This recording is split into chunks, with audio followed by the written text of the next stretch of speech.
I'm 80 years old, and there is one thing I have never told anyone, not my children, not my closest friend, not even the priest.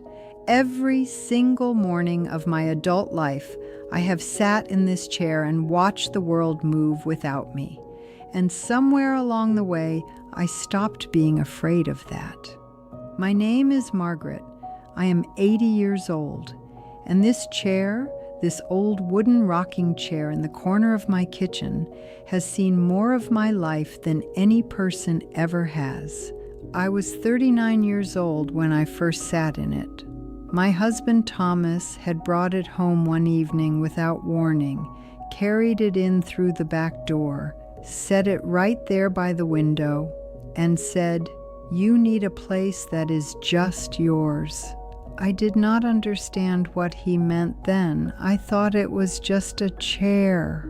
I thought a lot of things back then that I later had to unlearn. The first morning I sat in it, it was February. The kitchen was cold because the boiler had been giving us trouble all winter, and I wrapped myself in the old green cardigan I still have hanging on the back of that door. The children were still asleep. Thomas had already left for work. The radio was on low, playing something I cannot remember now, and for the first time in what felt like years, nobody needed anything from me. The house was quiet.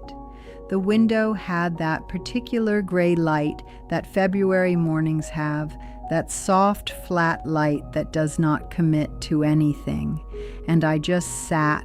I did not pray. I did not plan. I just sat and watched the light change on the kitchen wall. And I thought, oh, so this is what stillness feels like.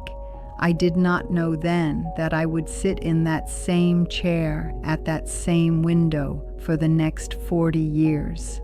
I did not know that the chair would become the one fixed point around which my entire life would quietly orbit. In those early years, the mornings were loud even when they were quiet. You understand what I mean by that. The noise of a house full of children is not just sound, it is presence, it is weight. Even before anyone woke up, I could feel them there. My son Daniel in the room above the kitchen, my daughter Ruth down the hall, the youngest, Peter, who always slept so deeply, you had to stand over him and watch his chest to make sure he was still breathing. I used to sit in this chair and just listen to the house, the pipes, the creak of the floorboards settling, the particular silence of children sleeping that is nothing like any other silence in the world. The radio was always on in those years. Thomas liked it on from early morning, and so it became part of the rhythm of the kitchen, part of the texture of those mornings. I remember sitting here in the spring of 1982, the kettle on the stove, and hearing something on the news about a war beginning far away. I remember the announcer's voice being very calm, the way they always are, and I remember looking out that window at the garden and thinking, somewhere right now someone is sitting in their kitchen just like me, and their morning is ending in a completely different way than mine. That thought has never fully left me. I still think about it sometimes. The simultaneity of ordinary mornings and extraordinary catastrophe.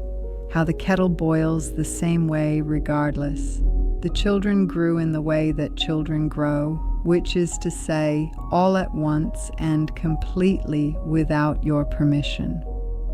One morning, Daniel was a small boy drawn at the kitchen table, and then what felt like the very next morning, he was standing in this kitchen in a jacket and tie telling me he had been offered a position in another city. I was sitting in this chair when he told me. I remember my hands around my cup. I remember nodding and saying the right things, the things a mother says. I remember waiting until he went upstairs to finish packing, and then sitting very still in this chair for a long time, looking at the place at the table where he used to sit and draw, and understanding for the first time that some ordinary mornings are actually the last of something, and you do not know it until they are already gone. Ruth left 2 years after Daniel. She married a good man and moved 3 hours away, and we saw her at Christmas and in the summers. Peter stayed the longest. Peter had always been the one most like me in temperament, quiet and observant, not much given to announcing things. He would sit with me some mornings, not talking, just drinking his tea at the table while I sat in the chair, and it was one of the great simple comforts of my life, that shared silence with my youngest child. When he eventually left, the kitchen became a different place. Not worse, just different. The silence changed its quality. It became mine alone. Thomas retired in the early 90s, and for a while the mornings changed again. He was not a man who knew what to do with stillness.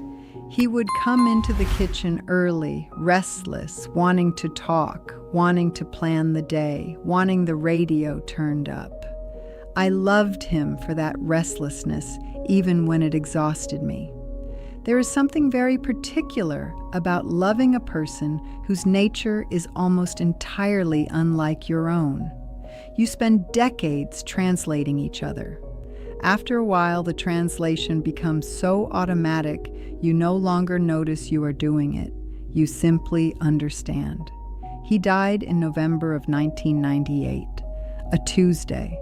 I sat in this chair the morning after the funeral, and I did not move for a very long time. The neighbors had sent food.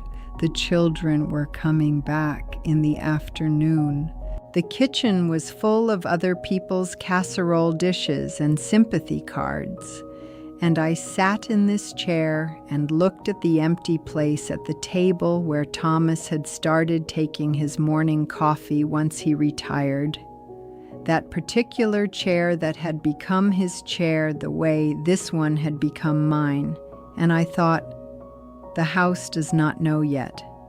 It still feels like he lives here. The walls still feel like his walls. The light still looks the same as it did yesterday morning when he was alive. That feeling lasted longer than people tell you it will. Everyone speaks about grief as though it moves in one direction. It does not. It circles. It comes back through the kitchen on an ordinary Thursday and sits down across from you and does not say anything, and you just let it sit there because there is nothing else to do. The mornings after, Thomas changed slowly. I found my way back to the stillness, but it was a different stillness than before. Older, more willing to hold difficult things without needing to resolve them. I began to notice different things from this window. The garden, which Thomas had always tended, began to grow in its own direction without him. I let it. I watched the neighbors change. The family to the left, the Hendersons, they had been there since before my children were born. And when old Mr. Henderson died, and then his wife moved to be near her daughter, a young couple moved in who I have never once seen in their garden. I watch their kitchen light come on in the mornings sometimes. I wonder what their mornings feel like. I wonder if they know yet how quickly they pass. My body began to speak to me differently in my 70s. The chair became less a choice and more a necessity. My knees do not negotiate the way they once did. The cold gets into my hands now in a way it never used to, but the morning ritual held. It holds even now. The kettle, the cup, the chair, the window, the light arriving in whatever mood the sky has decided on that particular day. There is something in that repetition that I cannot fully explain and have stopped trying to. It is not happiness exactly. It is more like rightness, the feeling that you are exactly where you are supposed to be, doing exactly what you are supposed to be doing, even if what you are doing is simply sitting and watching the light move across a kitchen wall. My granddaughter visited last spring. She is 24 years old and very busy in the way that young people are now. A busyness that seems to come from inside rather than from circumstance, as though stillness itself has become something to be afraid of. She sat with me one morning, here in this kitchen, and she looked around and said, "Grandma, don't you get lonely?" And I looked at her and I thought about how to answer that honestly. I said, "There is a difference between being alone and being lonely, and it has taken me most of my life to understand it." She nodded the way young people nod when they are being polite about something they do not yet have the life to understand, and I did not press it. You cannot hand someone a realization. They have to sit in their own chair long enough to arrive at it themselves. If I have learned anything from 40 years of these mornings, it is this: the life does not happen in the large moments. Or rather, the large moments only mean something because of the accumulation of all the ordinary ones surrounding them.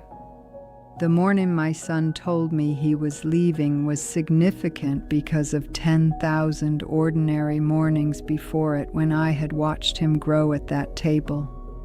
Thomas's absence was felt so completely because his presence had been woven into so many unremarkable Tuesdays. The grief was proportional to the ordinariness. That is the thing nobody says.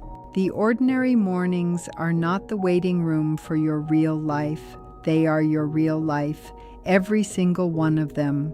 I am 80 years old. I do not know how many mornings I have left in this chair, fewer than I have had, certainly, but I find I am not afraid of that in a way I once thought I would be. Each morning I sit here and the kettle boils and the light comes through that window, and somewhere out there the world continues doing what it does. And I think, yes, I have been here. I have watched it. I have not looked away. That is enough. It has always been enough. I just needed 40 years to know it.